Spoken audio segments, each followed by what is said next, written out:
கல்வியால் வரும் சக்தி, அந்த கல்விக்கு வழிகாட்டுவது நம் பராசக்தி. பராசக்தி மேல்நிலைப் பள்ளி LKG முதல் +2 வரை அட்மிஷன் நடைபெறுகிறது. கோட்டைப்பட்டி, பேரையூர், மதுரை. தொடர்புக்கு 7010726986 7010726986. வணக்கம்.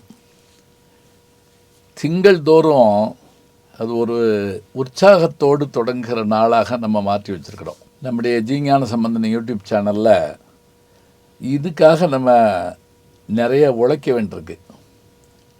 என்ன உழைப்புன்னா வேற ஒன்றும் இல்லைங்க, புதிய செய்தியை சொல்கிறதுக்கு நம்ம முயற்சி எடுக்க வேண்டியிருக்கு. ஏன்னா நம்மளை உற்சாகப்படுத்திக்கிட்டால் தான் நம்ம மற்றவங்களை உற்சாகப்படுத்த முடியும். இப்போ நீங்கள் டெண்டுல்கர் உள்ளே வர்ற போதோ தோனி உள்ளே வர்ற போதோ ஏற்படுற ஒரு பெரிய அலை இருக்குது பாருங்கள், அவங்க ஒன்றும் செஞ்சிடல, அவங்கள பார்த்த உடனே ஒரு மகிழ்ச்சி ஏற்படுது நமக்கு. அதனால தான் ஆங்கில படங்கள் என்ன பண்ணுவாங்கன்னா, அதுவும் ஜேம்ஸ் பாண்ட் படங்களில் குறிப்பாக எது கிளைமாக்ஸோ அதை முதல்ல வச்சுருப்பாங்க. அதாவது வழக்கமாக கடைசியில் உச்சகட்ட காட்சின்னு சொல்லுவோம், அதில் தான் ஆரம்பிக்கும். அதில் அவர் தப்பிப்பார், அப்போ தான் அந்த டைட்டில் வரும். அப்போ நமக்கு என்னன்னா படத்தை நிமிர்ந்து உட்காருவோம், பிரமாதமாக இருக்க போது அப்படின்னு ஆரம்பிச்சிடுவோம்.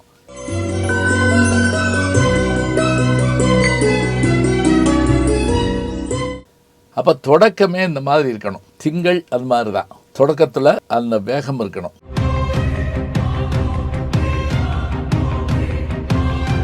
நான் போன முறை கூட நான் என்னுடைய வாழ்க்கையில் நடந்த அந்த ஒரு பெரிய மாற்றத்தை நான் சொன்னேன்.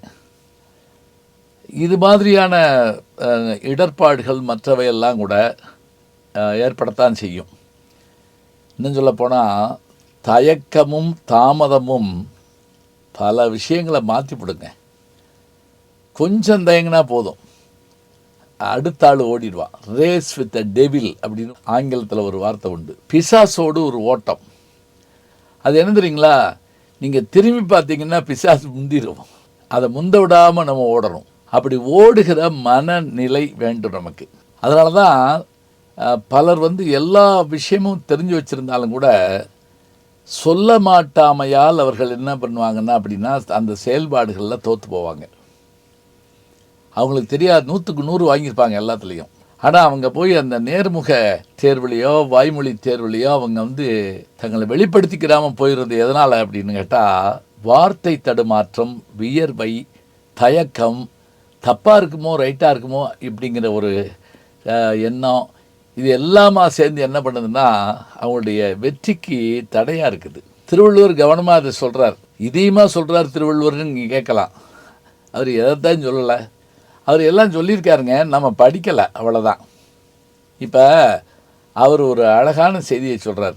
என்ன அப்படின்னா, கெட்டு போகணும்னு நினைக்கிறவனுக்கு என்னென்ன குணங்கள் இருக்கும் அப்படின்னு ஒரு பட்டியல் போடுறார். உண்மையிலே அவர் எங்கே போய் பார்த்தாருன்னு நமக்கு தெரியல. அவன் கெட்டு போகிறதுக்கான காரணம் என்ன அப்படின்னா, முதல் இதை சொல்கிறாரு, அவன் எந்த ஒரு செயலையும் தள்ளி போடுவானான். நாளைக்கு பார்த்துக்குறோம், ஏங்க வெள்ளிக்கிழமை இருக்குது, இன்னும் 2 நாள் இருக்குது, 48 hours உலகமே மாறுங்க. இல்லைப்பா திங்கக்கிழமை ப்ராஜெக்ட் கொடுக்கணும், அது முடிச்சுட்டா நல்லது, நீங்கள் வேறு இப்படியே சொல்லி சொல்லி போங்க, ஓடி ஓடி இடத்த கண்டிங்க அப்படின்னு சொல்லிட்டு நம்மளை கொஞ்சம் அப்படி தயங்க வைக்கிறாங்க பார்த்தீங்களா. அது தள்ளி போடுதல் மாதிரி கொடுமை எதுவும் இல்லை. அப்படி தள்ளி போடாமல் இருக்க என்ன செய்யணும் அப்படின்னா, கொஞ்சம் முன்னாடி, இப்போ நான் ஒரு முறை பார்த்தேன், சரியான நேரத்துக்கு ஒரு கூட்டத்துக்கு போகணும்னா நாம் என்ன செய்யணும், 8 மணி அடிக்கிறப்ப அவர் அங்கே இருப்பார் அப்படின்னு சொல்கிறப்பனா என்ன செய்யணும், 8 மணிக்கு போகக்கூடாதுங்க, 7:45 போயிட்டு 8 மணி வரைக்கும் நம்ம காத்திருக்கணும். தாமதமாகவும் போகக்கூடாது. தாமதமாக போகிறது எவ்வளோ தப்போ அதுக்கு முன்னாடி போகிறது அதை காட்டிலும் தப்பு. ஏன்னா நம்ம வரவேற்கவோ மற்றதுக்கோ அவங்க தயாராகாமல் இருப்பாங்க. நான் பல நேரங்களில் பார்த்துருக்கேன். இப்போ ஒரு பள்ளிக்கூடத்துலேயே கல்லூரியிலே பேச போகிறப்ப போய் ட்ரெஸ்ஸை மாற்றிக்கலாம், நீங்கள் வாங்க, அங்கே எல்லாம் ஏற்பாடு பண்ணிட்டோம்னு. ஆனால் எனக்கு தெரியும், வாசல்லையே கேமராவோடு இருப்பாங்க. இப்போ நான் மாற்று உடையோ இதெல்லாம் பண்ணாமல் போயிருந்தேன்னு வைங்களேன், மேடைக்கு போகிற மாதிரி நான் என்னை தயாரிச்சுட்டு போனால் தான் நான் அங்கே தப்பிக்க முடியும். இல்லாட்டி இருங்க மாற்றிட்டு வரட்டும் அப்படிங்கிறதுக்குள்ள ஒரு 1000 பேர் காத்திருப்பாங்க. நான் தள்ளி போடுதல்ங்கிற விஷயத்த ஏற்கக்கூடாது. நெடுநீர் மறவிங்கிறாங்க. இந்த மறந்து போகிறதுங்கிறது இயல்பு தான், மனித குணம். ஆனால் அதை மறக்காமல் என்ன செய்யணும், அதுக்கு நினைவு வச்சுக்கிற மாதிரி நமக்கு நாமே சொல்லிக்கிறணும். நான் வீட்டில் என்ன செய்வேன் அப்படின்னா, நாளை காலையில் 6 மணிக்கு அலாரம் வச்சு அது எந்திரிக்கணும், நீ கொஞ்சம் ஞாபகப்படுத்திடு அப்படின்னு. இப்படி 2-3 தடவை சொல்லவும் ஒரு தடவை எங்கள் வீட்டில் கேட்டாங்க, நீங்கள் எனக்கு சொல்கிறீங்களா உங்களுக்கு சொல்கிறீங்களா அப்படிம்பாங்க. நான் சொல்லுவேன், உங்களுக்கும் சொல்கிறேன், நான் எனக்கும் சொல்லிக்கிறேன். ஏன்னா 5:45 நான் எந்திரிச்சிடுவேன். அப்போ பாருங்கள், இந்த முதல்ல சொன்னது தள்ளி போடுதல், அடுத்தது என்ன அப்படின்னா சில சமயத்தில் மறந்து போதல் அப்படிங்கிற விஷயம், அங்கெல்லாம் இருக்கணும் நம்ம அப்படிங்கிறது இந்த மறதி. அடுத்ததாக சொல்கிறப்ப சோம்பல்ங்கிறாங்க. சோம்பல்னா என்ன அப்படின்னா, கொஞ்ச நேரம் ஹாயாக இருப்போமே அப்படின்னு அப்படியே உட்காந்துருக்கிறது. வீடு தீப்பிடிச்சு இருந்தால் கூட எரியா மிஸ்டு கால் கொடுத்துருக்கேன் வரும் அப்படின்னா நான் ஒருத்தன், எதுக்கு ஃபயர் இன்ஜினுக்கு மிஸ்டு கால் கொடுத்துருக்கானா, அவன் என்ன சொல்கிறது? அப்போ இந்த சோம்பல் தன்மை, இதுக்கு மேலே என்ன, அதீத தூக்கத்தினால வர்ற கெடுதி என்னங்கிறத பட்டுக்கோட்டை கல்யாண சுந்தரம் அவர்கள் நாடோடி மன்னனில் எழுதின பாட்டில் பார்க்கலாம். நல்ல பொழுதையெல்லாம் தூங்கி கெடுத்தவர்கள் நாட்டை கெடுத்ததுடன் தானும் கெட்டார். நல்ல பொழுதையெல்லாம் தூங்கி கெடுத்தவர்கள் நாட்டை கெடுத்ததுடன் தானும் கெட்டார். சிலர் அல்லும் பகலும் திரு கல்லா இருந்து விட்டு அதிர்ஷ்டம் இல்லை என்று அழுத்து கொண்டார். விழித்து கொண்டோரெல்லாம் பிழைத்து கொண்டார்.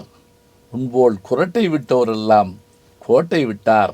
முன்போல் குரட்டை விட்டோரெல்லாம் கோட்டை விட்டார். கோட்டை விடாமல் இருக்கணும்னு சொன்னால் நாம் ஜெயிச்சு காட்டணும். தூக்கத்தில் ஆழ்ந்து விடக்கூடாது. எப்போ பார்த்தாலும் தூங்கணும்னு நினச்சிக்கிட்டே இருக்கக்கூடியவங்க இருக்காங்கல்ல, இந்த மாதிரி குணம் உள்ளவங்க விரும்பி ஏறுற ஒரு படகு எதுன்னு பார்த்தீங்கன்னா கெட்டுப்போதல் என்ற படகு தானா. நெடுநீர் மறைவி மடி துயில் 4ம் கெடுநீரார் காமக்கலன் அப்படிங்கிறார் திருவள்ளுவர். அப்போ நாம் இந்த குணங்களை விட்டுட்டா போதும், வேற ஒன்றும் இல்லை. எதை பற்றி கொண்டால் நாம் ஜெயிப்போம், எதை விட்டு விட்டால் நாம் ஜெயிப்போம். இது டு நாட், இது 2 தான் வச்சுக்கிறணும். செய்ய வேண்டியது எது, செய்யக்கூடாது எது, இதை தெரிந்து கொண்டால் நாம் ஜெயித்து விட முடியும். அதனால தான் விரைந்து போகக்கூடிய நம்ம ரயிலில் ஏறுறது எதுக்காக அப்படின்னா நேரத்தை மிச்சப்படுத்த. முக்கியமாக ஞாபகம் வச்சுக்கோங்க, நேரம் நமக்கு கிடைக்காத ஒன்று. இந்த விஷயங்களெல்லாம் நினைவில் வச்சுக்கோங்க. சாதித்து காட்ட முடியுமானால் நிச்சயமாக எதையும் சாதித்து காட்டலாம். எனவே மற்றவற்றை விட்டுவிட்டு பற்ற வேண்டியவற்றை பற்றி கொண்டு வெற்றி பெற முயல்வோம். வெற்றி நமதே. நல்ல செய்திகளை நாளும் சிந்திப்போம். நாளை சந்திப்போம். நாளும் நல்ல தமிழ் கேட்க முனைவர் ஞானசம்பந்தம் அவர்களின் கேளுங்கள். கண்டிப்பாக கேளுங்க. நான் கேட்டுட்டு இருக்கேன். யூடியூப் சேனலில் சேர்ந்து Instagram, Facebook, Twitter, blog, WhatsApp channel என்று அத்தனையிலும் நான் முன்தொடர்ந்து செல்கிறேன். நீங்கள் பின்தொடர்ந்து வாருங்கள்.